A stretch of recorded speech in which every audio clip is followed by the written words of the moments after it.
자, 한번 가봅시다. 아까 문제 다 안 했는가요? 다 했죠? 53번 문제로 가겠습니다. 53번.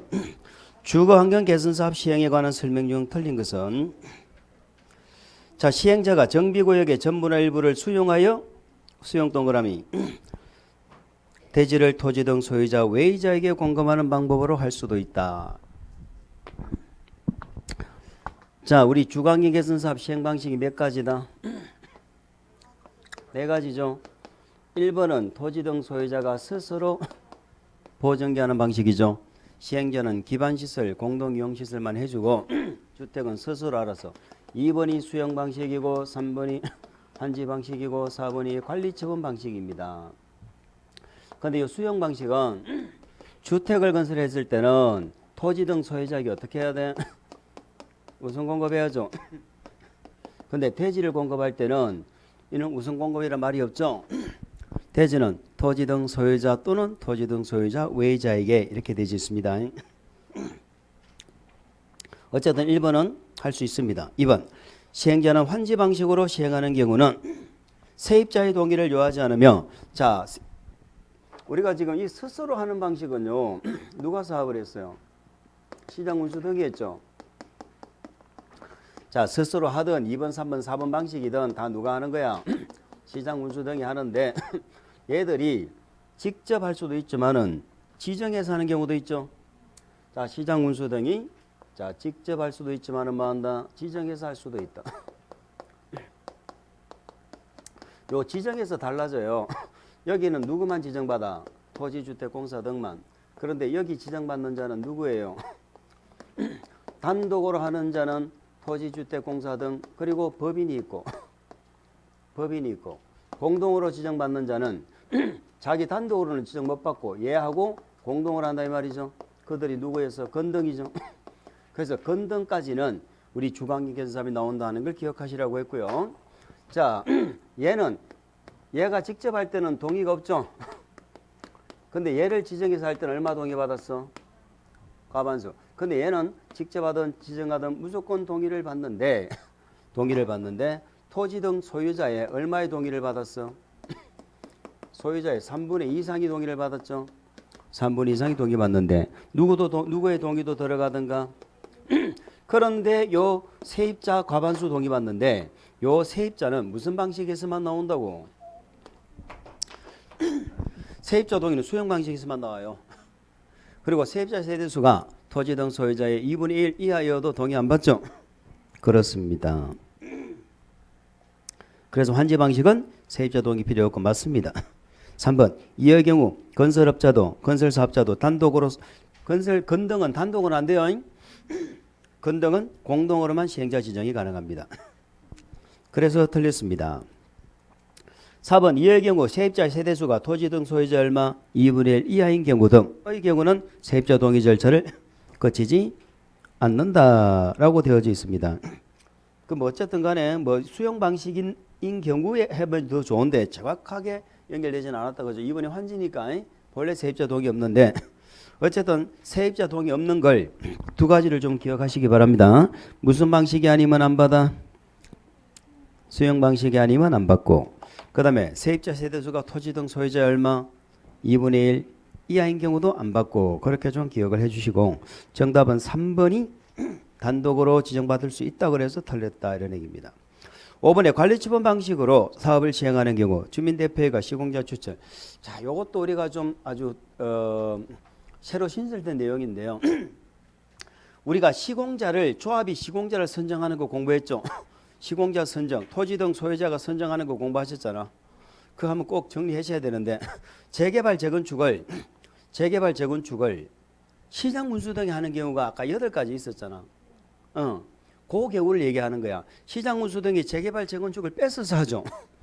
그럴 때는 주민대표회의가 시공자를 추천해 줄 수가 있어요. 그 추천해 주는 제도가 주민들한테 주민들이 시행권은 없지만 브랜드를 선정할 수 있는 권리를 주민들한테 주는 거야. 그러면 재개발 재건축을 시장 운수 등이 뺏어서 하는 건 당연히 시공자 추천이 가능한데 우리 주거환경 개선 사업 있잖아요. 이 주거환경 개선은 본래 누가 하는 사업이야? 본래 얘가 하는 사업이거든. 뺏어서 하는 거 아니야. 조합의 걸 뺏어서 하는 게 아니잖아. 그런데도 불구하고 무슨 방식으로 할 때? 관리처분. 요 방식으로 하는 건 요거는 재개발이나 마을의 성격이 똑같다니까. 그래서 관리처분 방식으로 주관경계에서 사업할 때도 주민대표회가 시공자를 추천할 수 있다 없다? 있다 이 말이요.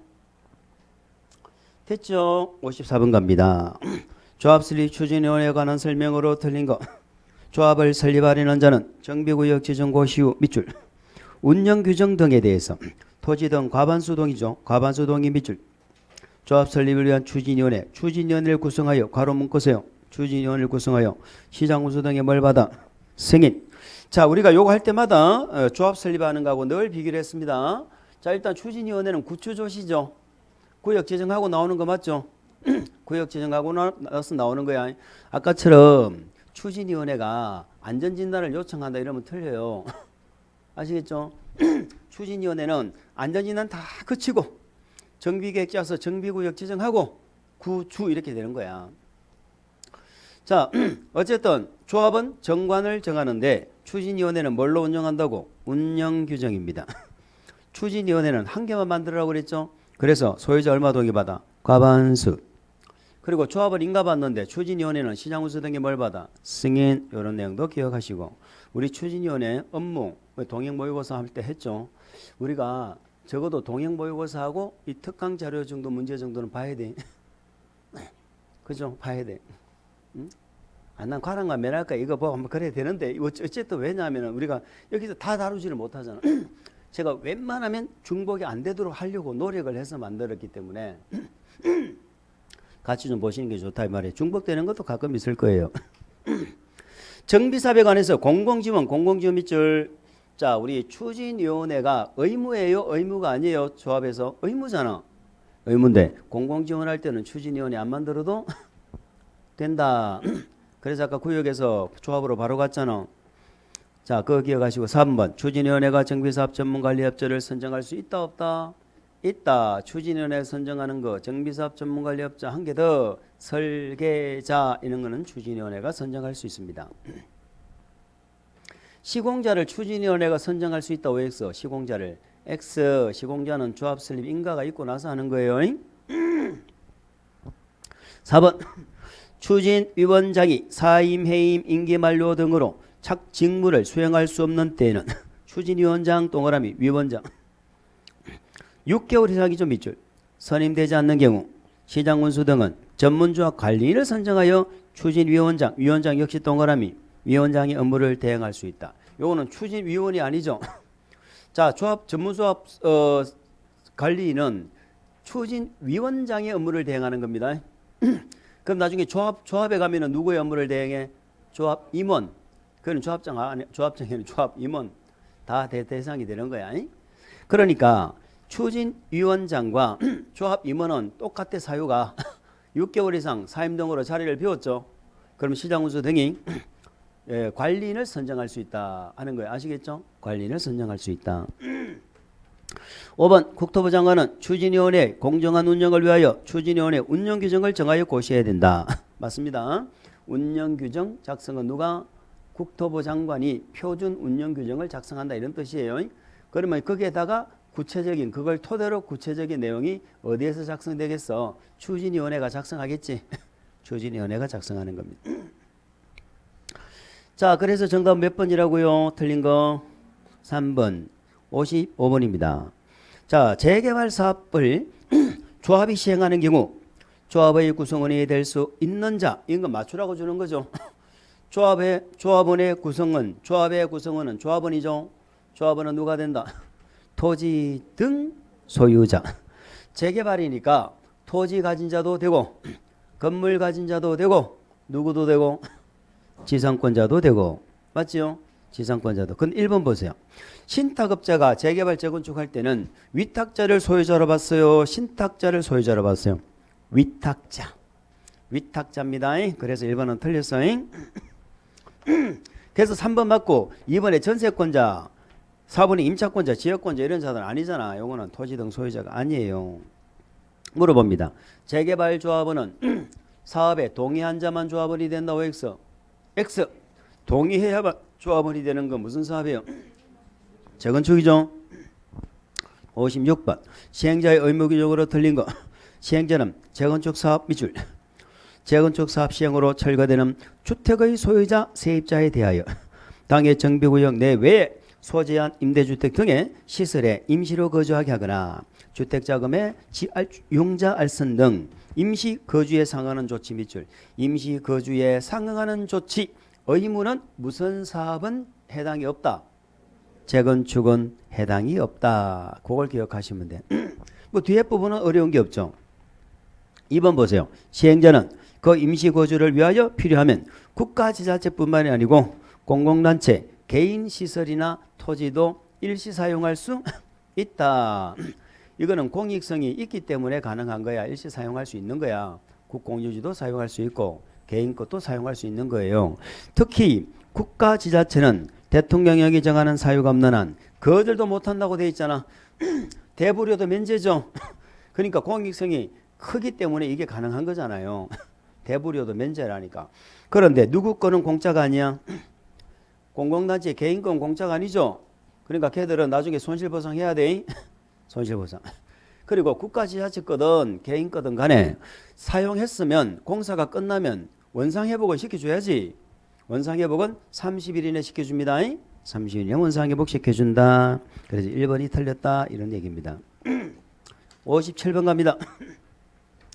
정비사업 시행에 관하여 틀린 것은 시장군수 등은 자 우리 시행계획서에서 존비협동이라고 들어보셨어요?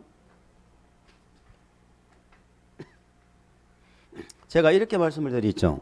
우리 도시개발사업과 정비사업의 공사계획은 무슨 사업이 더 복잡해? 무슨 사업의 공사계획이 더 복잡하다? 당연히 정비법의 공사계획이 더 복잡하지. 개발법이 토목공사로 시작해가지고 토목공사로 끝난다면 정비사업은 건물을 철거하고 폐기물 처리하고 그 다음에 또 토목공사 끝나고 아파트를 다시 짓고 이런 내용이 들어가야 되지 않습니까? 그래서 시행계획, 우리 요 시행계획 밑에는 원래 동그라미 몇 개 공부하는데? 3개 공부하지? 아까 하셨잖아. 개발법에서 첫 번째 동그라미가 뭐야? 두 번째 동그라미는 인가하려면 주민의견 듣죠? 개발법만 지자체 의견 들었고 나머지는 누구 의견 들어? 주민 의견 듣잖아. 인가를 했으면 뭐 한다? 고시하면 이때부터 수용 들어오죠. 재건축은 이때부터 뭐가 들어와? 재건축은 매도 청구하잖아. 수용 안 하고. 재개발이나 주거환경 개선사업은 이때부터 수용 들어오고 재건축은 매도 청구 들어오는 시점에 이게 자 그런데 요거는 이제 잘 안다고 치고 이거 모르면은 간첩이라고 아까 했잖아. 여기에다가 4가지를 더 공부했죠. 좀비협동. 일부 건축물은 뭐 시킬 수 있어? 존치하거나 뭐만 해? 리모델링만 하면서 시행계획 인가를 만다 신청할 수 있다는 겁니다. 물론 얘들의 동의 받아야 되지만 그 다음에 두 번째 우리 시험에 이제 중요한 거 사업비를 만다. 사업비 예치죠. 무슨 사업? 무슨 사업에만 나와? 그리고 지정개발자가 시행자일 때입니다. 자, 우리 여기서 왜 돈 예치하는 거 시간은 없어서 한번 생각해 보자. 왜 돈을 예치해? 아파트 짓다가 재건축하다가 재개발하다가 중간에 중단할 수 있잖아. 만약에 사업하다가 부도가 나버리면 그렇잖아요. 그러면 조합이 만약에 사업에 돈 예치한다 안 한다? 조합은 자기들 사업이잖아. 자기들이 자기들 아파트 짓다 그런 거 그거는 누굴 탓할 거야. 그 조합이나 토지 등 소유자들은 자기 사업이니까 안 해요. 그런데 공공은 또 예치 안 할 거 아니야. 공공은. 그러면 민간 중에서 자기들 사업이 아닌 자가 있어. 그 자가 지정개발자인데 지정개발자가 3개가 있다니까. 신탁업자도 있어요. 토지 등 소유자도 있어요. 민관 합동법인도 있어요.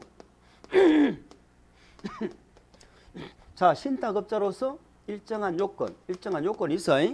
토지 등 소유자로서 일정한 요건, 민간 합동법인으로서 일정한 요건. 그러면 이 3개 중에 누가 제일 못 믿어? 토지 등 여기 토지 등 소유자는요, 100% 소유자 아니에요. 100% 소유자면 뭔 지정개발자야? 그냥 소유자지. 100% 소유한 자가 아니고 50% 이상만 소유하면 돼. 그래서 요자가 제일 믿음성이 없어요. 그래서 재개발 사업을 토지 등 소유자인 누가? 지정개발자가 한다 이 말이에요. 그럴 때는 야 니는 좀 못 믿겠으니까 사업비준 예치해라. 얼마를 이자하게 할 수 있다? 20% 범위 안에서 조례죠. 우리 국회법에 개발행 허가할 때도 이행보증금 예치하잖아. 그때 몇 프로였어? 그것 똑같이 20%였죠. 1번 지문 이해갑니까? 1번 지문 재개발사업 밑줄. 재개발사업 시행계획 인가를 하는 경우 정비사업 시행자가 밑줄 신탁업자인 지정개발자인 때 신탁업자가 틀렸죠. 토지 등 소유자인 지정개발자 요렇게 가야 됩니다. 2번은 자 일부 건축물은 존치 리모델링 인가 신청할 수 있죠. 존치 리모델링. 3번은 자 여기 3번이 뭐예요? 좀비 협동 협의하는 거죠. 누구하고 협의해? 교육감 교육장 교육감 교육장 정비구역으로부터 몇 미터 이내 200m 이내 교육시설이 있다 이럴 때입니다. 4번 조합인 시행자는 사업 시행계획 인가를 신청하기 전에 미리 아까 시행계획 사업 시행계획 밑줄 관리처분계획 적어주세요. 밑에다가 관리처분계획 아까 하셨잖아. 시행계획과 관리처분계획은 반드시 뭘 해야 돼? 총회에서 얼마 찬성받아? 조합원의 과반수. 그죠? 그래서 5번 사의 경우 정비사업비가 10% 이상 늘어나죠. 그러면 과반수 찬성으로 돼 3분의 2가 찬성해야 돼. 3분의 2 4번 5번 묶으세요. 4번 5번 시행계획서 관리처분계획은 반드시 총회를 하고 과반수 찬성받습니다. 조합원의 과반수. 출석한 조합원의 과반수가 아니에요. 자 58번 갑니다. 정비사업 조합의 임원에 관한 설명. 임원은 뭐 어렵지 않죠. 근데 우리 정비법은 임원도 좀 복잡하다. 임원의 자격을 작년에 신설해버렸잖아. 자 임원이 되려면 두 개 중에 한 개 자격을 갖춰야 돼. 1번 2번 묶으세요. 조합 임원은 선임일로부터 관리처분계획 인가를 받을 때까지 자 선임일로부터 밑줄 그으세요. 선임일로부터 관리처분계획 인가 받을 때까지는 해당 정비구역에 계속 거주를 하라고 되어 있습니다. 자 일단 관리처분계획 인가의 의미가 뭐다? 이때부터 철거 들어간다니까. 철거. 관리처분계획 인가의 효과가 뭐예요? 물으면 철거라니까. 철거 들어가고 본격 이주한다고 그랬죠.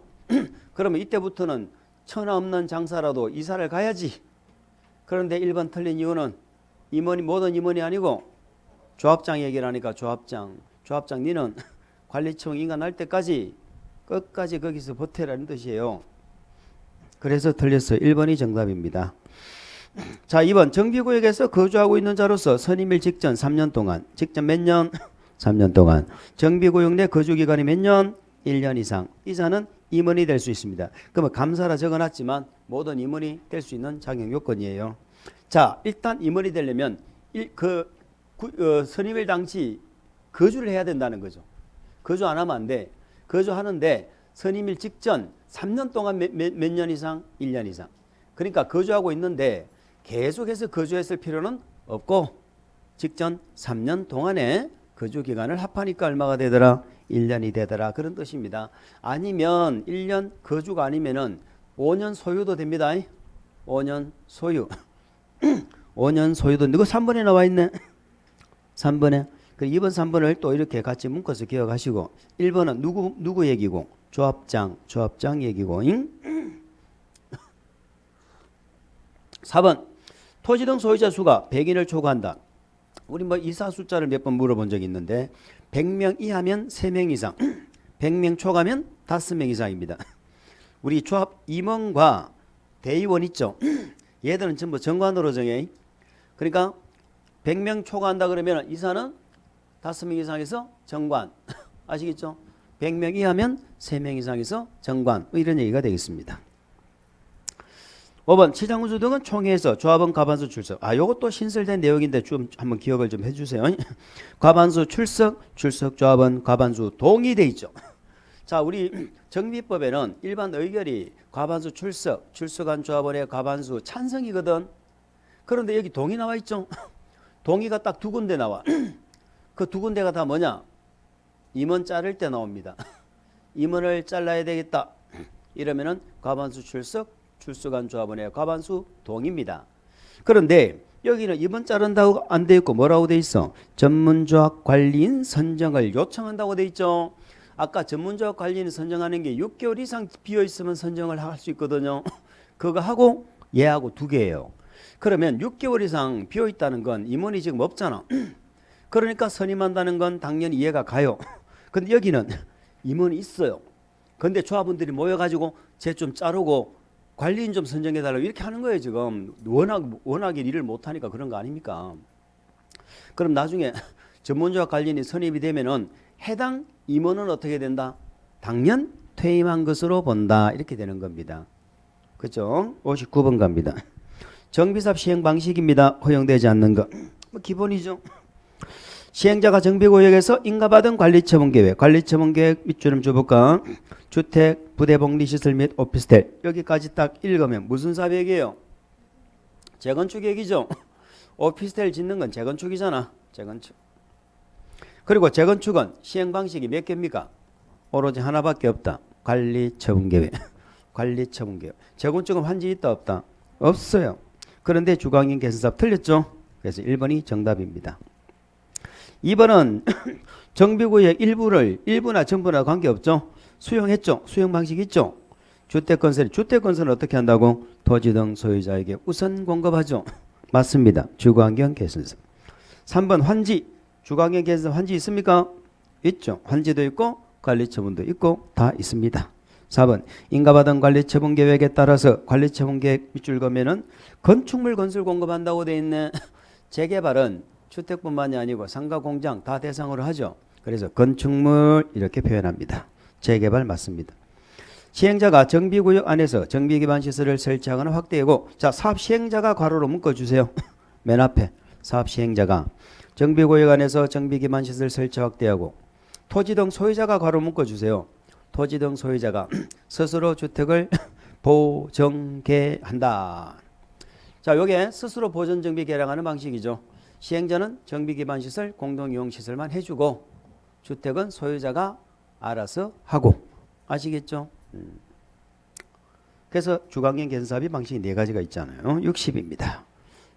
정비사업에 관한 설명 중 틀린 것은 정비사업 조합의 설립을 위한 동의를 받기 전에 추진위원회는 창립총회를 개최해야 된다. 모의고사에도 또 뭐 중복되는 것 같습니다.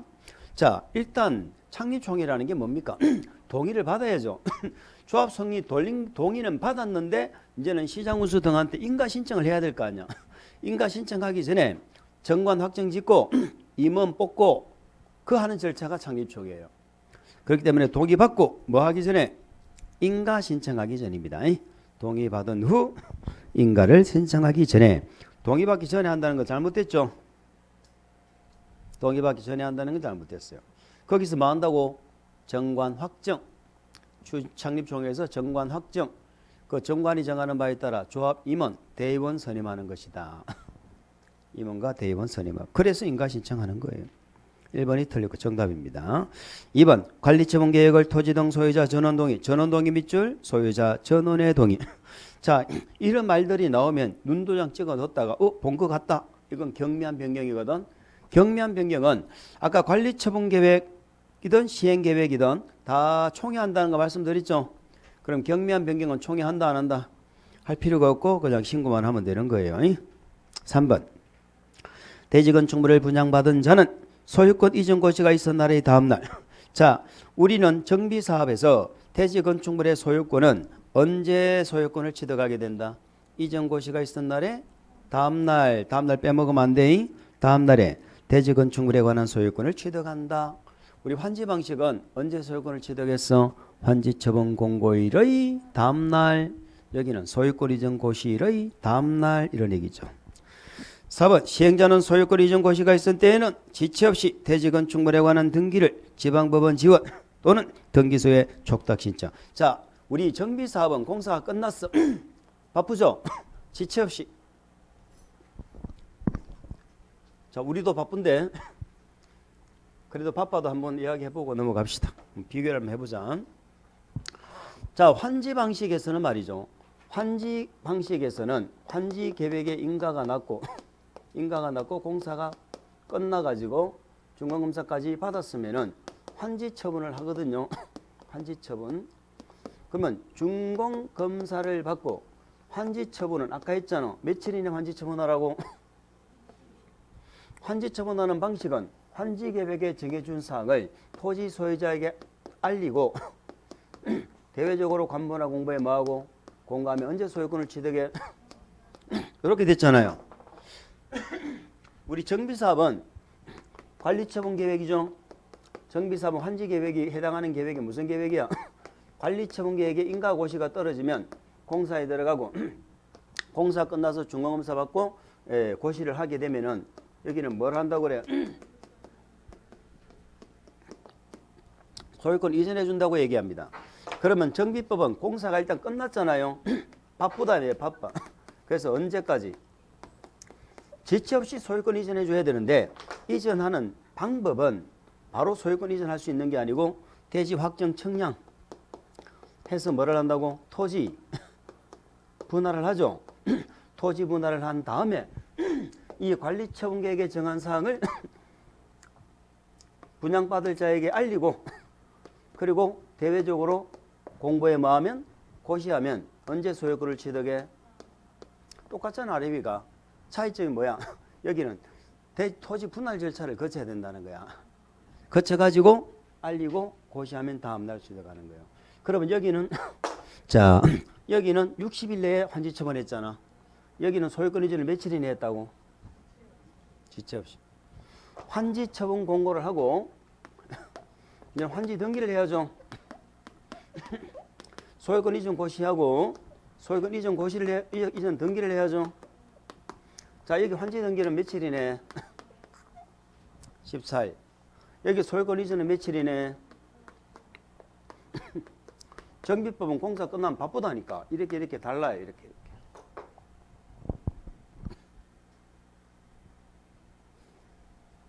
아시겠죠?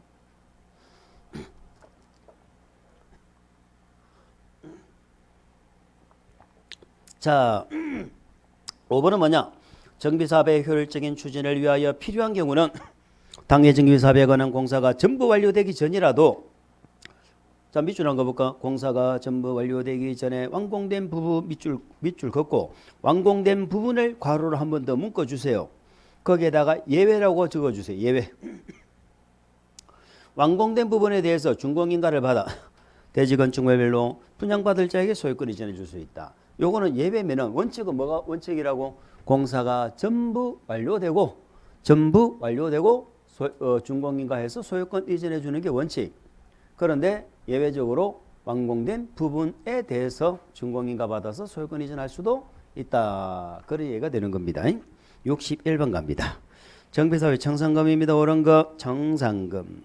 시행자는 정관 등 정관 동그라미 총회 동그라미에도 불구하고 소유권 이전 고시 이전에는 괄호 묶어볼까? 소유권 이전 고시 이전에는 청산금을 분양받을 자에게 지급할 수 없다. 자, 이 문장은 예외거든요. 자, 예외는 정관이나 총회로 정하면 이전 고시일 전이라도 청산할 수 있다는 거거든. 그러면 원칙은 뭐라는 거야? 소유권 이전 고시 후가 원칙입니다. 적으세요. 원칙은 뭐라고? 소유권 이전 고시 후. 소유권 이전 고시 후. 징수 일시불로 징수 교부하는 게 원칙이에요. 이런 얘기입니다. 쉽게 말해서 환지 방식 같으면 새로운 토지를 받는 자는 새 토지를 환지 처분을 하고 환지 처분을 정확하게 말하면 공고일이 다음 날부터 청산금을 징수해요. 교부하고. 여기는 정비사업은 아파트를 받는 자에게는 소유권 이전 고시하고 다음 날부터 실질적으로 청산금을 징수 교부한다고. 그러면 환지 방식에서 토지 안 받는 자는 어떻게? 환지 처분 전이라도 미리 줄 수 있잖아. 정비사업에서 아파트 분양 안 받는 자는 미리 주죠. 미리 주는데 그 날짜도 좀 알아야 되는데 어쨌든 미리 준다고. 그럼 우리는 아파트를 받고 토지를 받는 자는 환지 처분, 소유권 이전하고 나서 청산하는 겁니다. 그런데 정비법에는 그렇게 하는 건데 이전 후가 원칙인데 정관으로 정하고 있거나 총회에서 만약에 의결을 했잖아요. 그러면 이전 고시 전이라도 분할을 나눠 가지고 분할 징수 교부를 할 수 있다 이 말입니다. 이전 고시 전이라도. 3번 청산금을 지급받을 권리는 소유권 이전 고시일에 다음날 빼먹지 마세요. 다음날부터 우리 공법의 소멸시효는 5년이라고 그랬죠. 5년간 행사하지 않으면 소멸한다. 그래서 틀렸고요. 3번 시행자는 청산금을 일시금으로 지급하여야 하고 분할해서 지급해서는 안 된다. 틀렸죠. 1번하고 같은 지문이고 4번 정비사업 시행지역 내의 건축물의 저당권자는 건축물의 소유자가 지급받을 청산금에 대하여 청산금을 지급하기 전에 압류해야죠. 압류 절차를 거쳐서 저당권을 행사할 수 있다. 이걸 우리는 뭐라고 한다? 물상대위.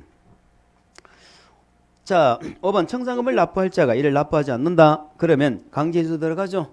강제징수. 자, 우리 행정청은 강제징수 할 수 있죠. 행정청이 아닌 자는 강제징수 못해. 그러면 우리 정비법의 행정청은 누구밖에 없어? 시장군수 등. 그럼 시장군수 등은 지방세 천업처분에서 강제징수한다 이렇게 돼 있죠.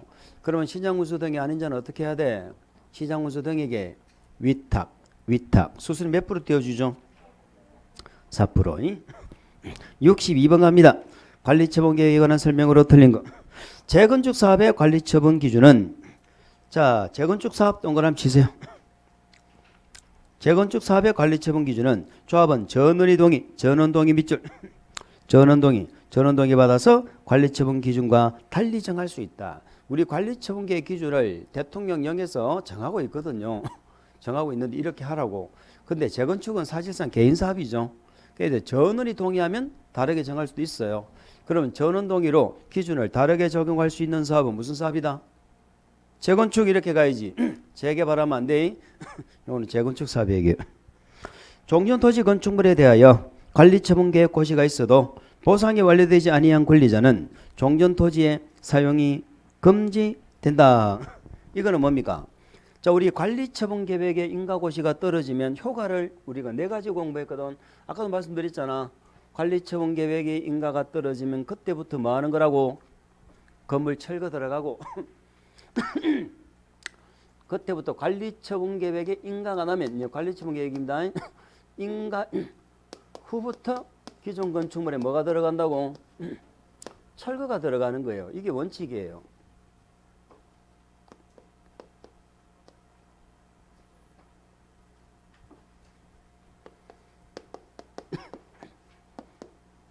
철거의 원칙은 뭐다? 관리처분계획 인가받고 나서.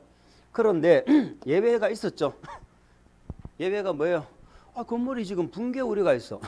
아니면 범죄가 발생할 우려가 있어. 들어보셨죠? 그래서 그럴 때는 관리처분 인가 전이라도 처리할 수 있단 말이야. 철거할 수 있단 말이잖아. 그런데 이때는 토지 등 소유자의 뭘 받아야 돼? 동의받고 시장군수 등의 뭘 받고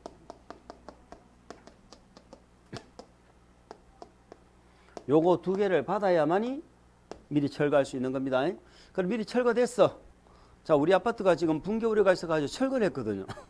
과거에는 철거하면은 보상을 안 해줬거든. 인정을 안 했기 때문에 철거를 못해. 근데 지금은 예외를 만들어놨죠. 관리청 인가 안 났어도 철거할 수 있어. 라는 말은 나중에 보상해 주겠다는 얘기죠. 그러면 소유자로서 권리 의무는 변동이 있다 없다? 없어야지. 없어졌다고 조합은 자기 없고 그러면 안 되잖아. 그래서 거기 3번 지문 있죠. 관리처분 계획 인가 전에 기존 건축물의 철거도 인정이 되나 토지 등 소유자의 권리를 인정받지 못하면 그 말이 안 되지. 그건 3번이 틀렸네. 토지 등 소유자로서 권리 의무는 변동이 없다. 영향을 받지 않는다. 자, 4번 주택 분양에 관한 요것도 우리 지금 몇 번 출제됐다. 주택 분양에 관한 권리를 포기하고 밑점 줘보세요. 주택 분양에 관한 권리는 뭐였어? 분양권 포기죠. 하는 토지 등 소유자에게 뭐를 준다고 밑줄? 임대주택을 공급한다. 자, 요런 것도 요거는 경미한 변경으로 봅니다. 분양권 포기하고 임대주택의 공급을 받는 건 경미한 변경이다. 경미한 변경은 관리처분 계획 인가받는 거 맞죠? 인가받을 필요 있다 없다? 없다. 총회할 필요가 없다. 아까 얘는 관리처분 계획 총회했잖아. 총회할 필요도 없어. 뭐만 하면 돼? 신고. 우리 정비법에 인가받은 경미한 사항 변경은 전부 뭐다? 신고입니다. 5번 관리처분의 인가를 받은 경우 지상권 전세권 설정계약 넘겨보실까요?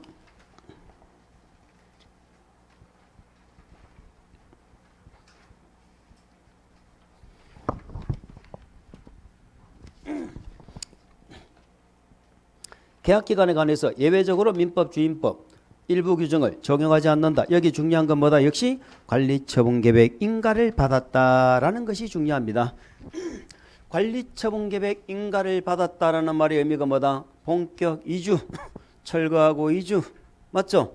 그러면 누군가가 관리처분 인가가 났는데도 이주를 해야 되는데도 나는 주택임대차보호법에 아직까지 최단 존속기간에 남아있어서 못 나가겠다. 그럼 사업 못하죠. 그래서 관리처분 인가가 딱 떨어지면 민법, 주임법, 상임법 최단 존속기간입니다. 그 존속기간을 적용한다, 적용하지 않는다? 적용하지 않는다, 이런 얘기입니다. 아까 옳은 거 찾는 거예요? 틀린 거 찾는 거예요? 틀린 거 찾는 거네. 그럼 정답은 3번이었죠. 63번 갑니다. 관리처분계획, 관리처분에 관한 설명으로 옳은 거.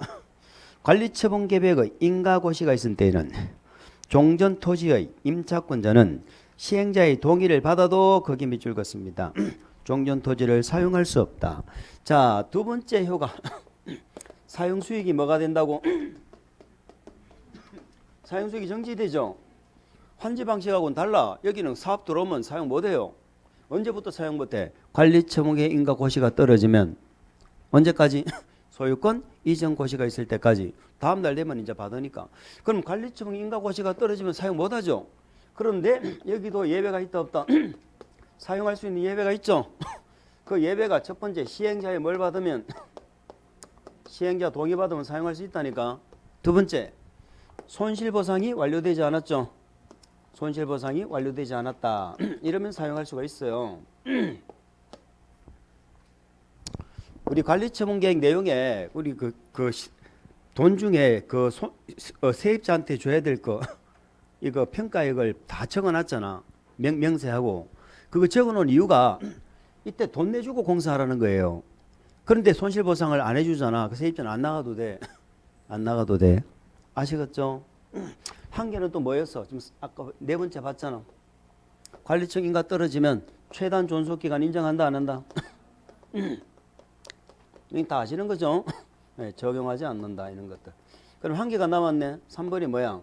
사용수익을 못하니까 계약 해지할 수 있죠. 전세금 보증금 내놔 할 수 있잖아.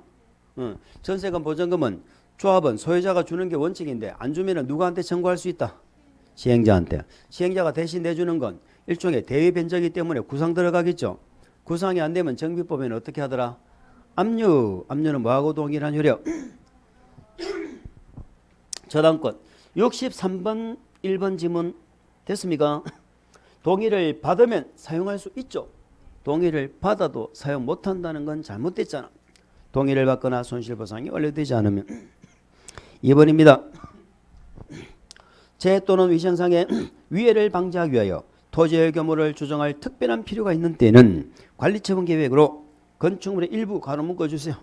건축물의 일부와 그 건축물이 있는 대지의 공유 지분. 우리가 입체한제할 때 많이 했죠. 그럼 이런 얘기예요. 재위생상의 위해를 방지하기 위해서 토지 규모를 조정할 필요가 있다. 그러면 토지 대신에 뭘로 줄 수도 있다. 아파트로 줄 수도 있다. 이런 뜻입니다. 토지 대신에 아파트로 줄 수 있다 없다? 있다. 또 나왔네. 요거는 3번은 중복되네. 분양권을 포기하고 임대주택 공급받는다. 경매명령이죠. 총회 안 해도 된다. 그래서 틀렸네요. 옳은 걸 찾는 거죠. 옳은 건 몇 번이요? 2번. 4번. 종전토지 건축물 가격범위. 가격범위 밑줄. 가격범위. 종전주택의 주거전용 면적범위. 주거전용 면적범위 밑줄. 두 개 중에 한 개만 해당되면 됩니다. 몇 주택 줄 수 있어? 2주택. 이걸 제가 뭐라고 했어요? 1 플러스 1. 그럼 한 채는 조그마한 거 주겠죠? 사이즈 얼마? 60 이하. 60 이하를 줍니다. 그래서 4번에 85 이하 이러면 들렸죠. 그리고 60 이하는 전매도 제한됐죠. 3년간 전매 제한입니다. 5번 관리처분 계획에 위치하지 아니한 재건축. 재건축이 과밀적 재건축이 아니면 소유한 주택수만큼 투조가 지정되면 어떻게 돼? 한 주택만. 그래서 5번이 틀린 이유는 뭐예요? 과밀적 재건축이 하는 재건축하면 투기과일지구 조정대상지역 이런 말이 안 나오면 소유한 주택수만큼 줄 수 있다고 그래야지.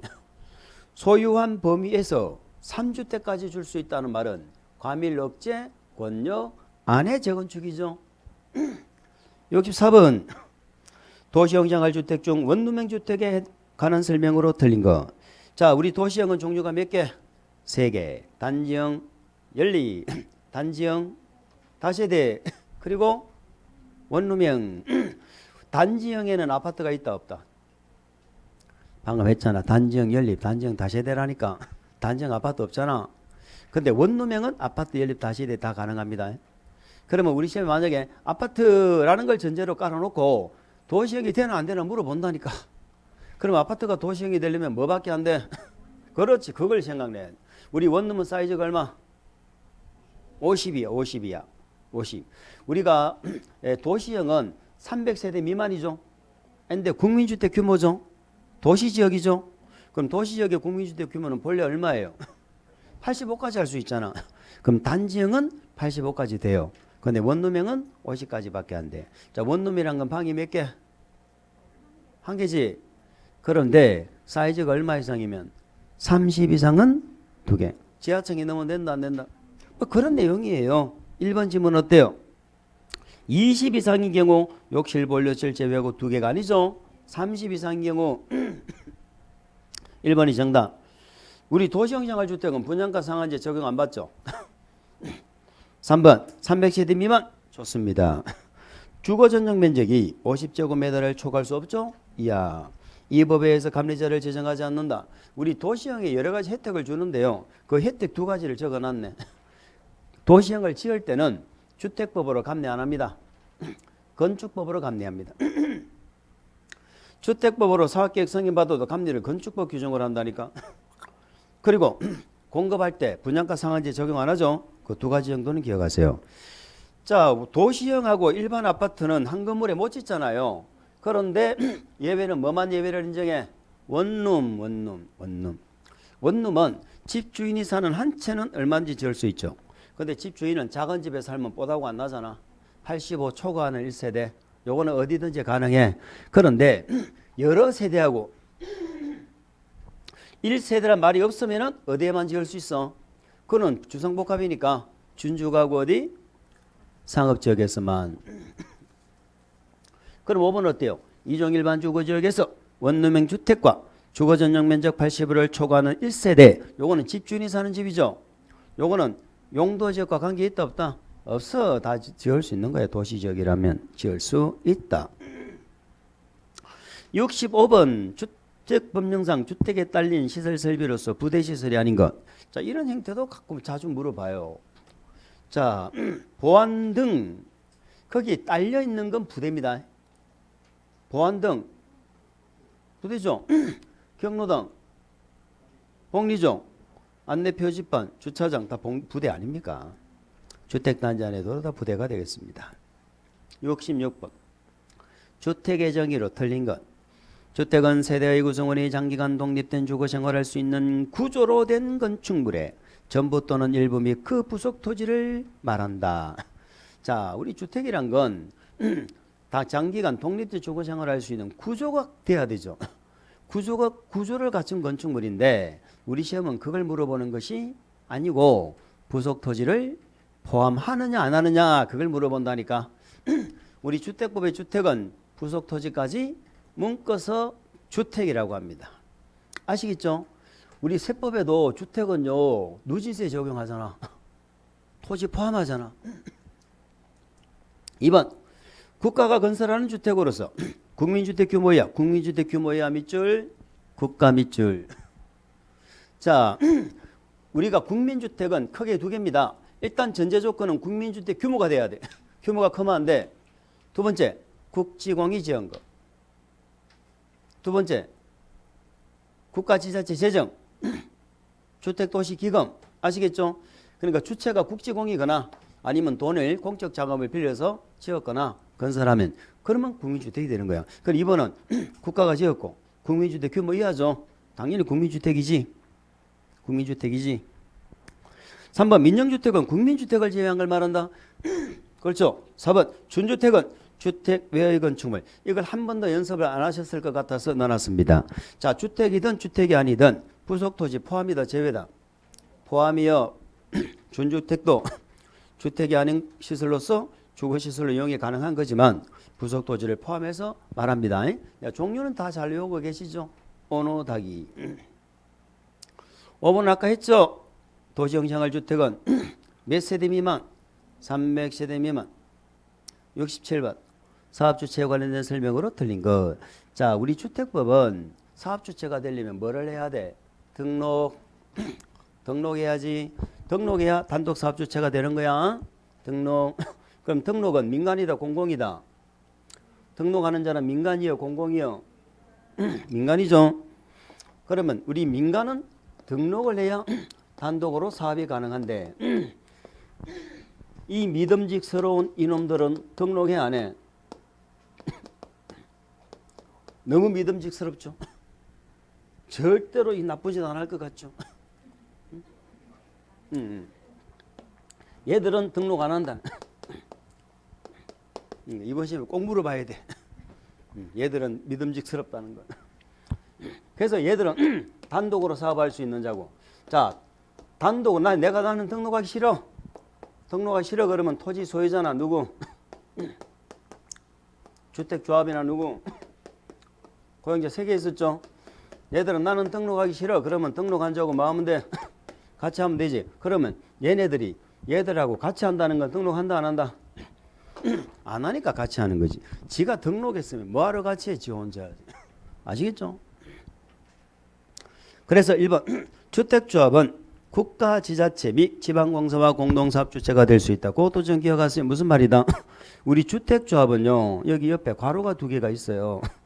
자, 여기 괄호는 무슨 내용이었어? 조합 중에 세대수가 증가 안 하는 리모델링 있죠?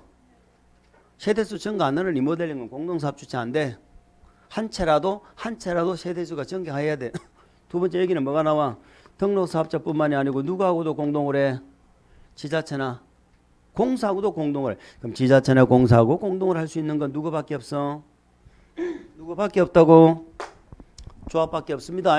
토지 소유자가 뭐 지자체하고 같이 하자. 내 땅 좀 있는데 우리 같이 아파트 이거 안 된다니까. 안 돼. 2번 직장주택조합은 모집 이후 조합은 사망. 자, 2번은 직장주택 직장이라고 되어 있지만 직장이든 지역이든 관계없어. 지역과 직장은 조합은 모집하는 거 맞죠? 리모델링은 모집해 안 해? 리모델링은 소유자들인데 뭘 모집을 해요? 자, 사망, 자격상실, 탈퇴 등으로 인한 결혼충은 밑줄. 거기다 한번 적어볼까? 재모집. 자, 무슨 말이냐면은 우리가 조합원을 모집하려면 이제는 공개적으로 해라는 얘기죠. 조합원을 지역 직장주택 조합을 모집하려면 뭐를 해야 돼? 신고를 하고 무슨 방법? 공개 모집해야지. 그런데 이게 원칙인데 일단 공개 모집을 했는데 조합원이 탈퇴를 했거나 사망을 했거나 등등 자격이 없어져 가지고 빠진 결혼을 충원할 수도 있죠. 아니면 공개 모집을 했는데 조합원이 미달된 거야. 미달. 그러면 뭐 해야 돼? 재모집하죠. 이런 경우는 신고할 필요가 있다 없다? 없다. 무슨 방법? 선착순. 아시겠죠? 선착순 방법을 할 수 있다 이 말이에요. 그래서 이거는 신고하고 공개 모집 틀렸죠? 신고하지 않고 선착순 방법으로 할 수 있다 이렇게 가야 됩니다. 그래서 2번이 정답입니다. 자, 우리 3번은 우리 리모델링을 하는 주체가 3개가 있죠. 제가 한번 물어볼게요. 대답 한번 해주세요. 자, 우리 리모델링 할 때 조합 만들어 안 만들어? 조합 만들죠. 자, 소유자가 조합을 만든다는 말이 의미가 뭐다? 100% 동의 안 해도 된다는 얘기거든. 그래서 조합 만들 때 우리가 조합 인가를 받기 위해서 결의를 받았잖아. 기억납니까? 이 조합이 인가가 나면은 이 조합은 이제 넘어와도 되죠. 조합은 나중에 뭘 받아? 리모델링은 허가받지. 리모델링은 시군구 허가받아 하잖아. 그러면 허가받기 위해서 동의받죠. 이 결의서하고 이 동의 열심히 했죠. 꼭 알아야 돼. 무슨 얘기를 하느냐? 조합을 만들어서 할 때는요 일정한 결의만 받으면 된다니까. 그러면 반대하는 사람은 무지할 건데 우짜긴 돈 줘서 내보내면 되지. 매도 청구하잖아. 매도 청구. 그런데 우리 리모델링하는 주체가 조합만 있는 게 아니에요. 누구도 할 수 있어? 입주자, 대표회의도 할 수 있어. 이걸 줄여서 입대회 이렇게 얘기합니다. 그 다음에 입주자도 할 수 있고 누구도 할 수 있고 사용자도 할 수 있고 누구도 할 수 있고 관리 주체도 할 수 있어요. 입사관. 그러면 이 리모델링 하는 주체가 이렇게 세 개라고. 근데 얘들은 조합을 맞는 거야 안 맞는 거야? 안 맞는 거지. 그럼 얘들은 몇 프로 동의 받아야 돼? 얘는 100% 동의, 전원 동의 받아야 되고 얘는 일정한 결의 받으면 되잖아. 이 결의 기억나시죠? 전체는 얼마? 동원. 모른 척해도 소용없어. 모른 척해도. 그래서 3번은 입주자 대표회의는 공동주택의 소유자 전원 동의죠. 그리고 리모델링은 뭘 받아서 한다고? 시군구의 허가죠. 허가. 우리 시험에 신고하고 이런 데 틀렸어. 4번 지역주택조합과 등록사업자 간의 대지주택의 사용, 처분, 사업비 부담, 공사기간 그 밖의 사업 추진 상의 각종 책임 등에 관하여 법령이 정하는 범위에서 협약을 체결하여 사업계획 승인을 신청해야 된다. 이런 얘기죠. 얘들이 같이 할 때는 조건이 뭐야? 얘들은 뭘 갖고 와야 돼? 대지에 뭐? 사용권 안 돼, 얘들은. 소유권이어야 돼. 근데 이 지역 직장 주택조합은 몇 프로? 95% 이상 갖고 가면 된다고 그랬죠. 그리고 얘들은 뭘 갖고 오면 돼? 시공 능력. 자, 이래가지고 사업계획 승인을 신청한다니까. 그런데 거기 조건에 하나 뭐가 더 들어간다고? 이 공동을 하면요, 분명히 나중에 계약을 위반하는 사람이 있다니까. 그래서 협약을 체결해야 한다고. 협약을 책임 범위나 비용 부담이나 권리 의무에 관해서 협약 체결하라고. 아시겠죠? 68번 갑니다. 자, 이번에 새로 생겼으니까 68번에 자, 업무 대행 발기인이죠. 자, 발기인에 관한 기준도 꼭 한번 점검을 하시기 바랍니다. 발기, 우리 지역주택, 직장주택 조합원의 자격 요건 공부하셨잖아. 발기인의 자격 요건도 있어. 한번 정도 꼭 점검하세요. 1번 주택조합의 발기인은 주조합원 모집이나 등등 주택조합의 업무 중 밑줄 계약금 등 자금 보관 및 관련된 업무죠. 계약금 등 자금, 요 말을 우리는 기억을 하세요. 돈과 관련돼서는요, 일반 대행업자에게 못 맡기도록 되어 있습니다.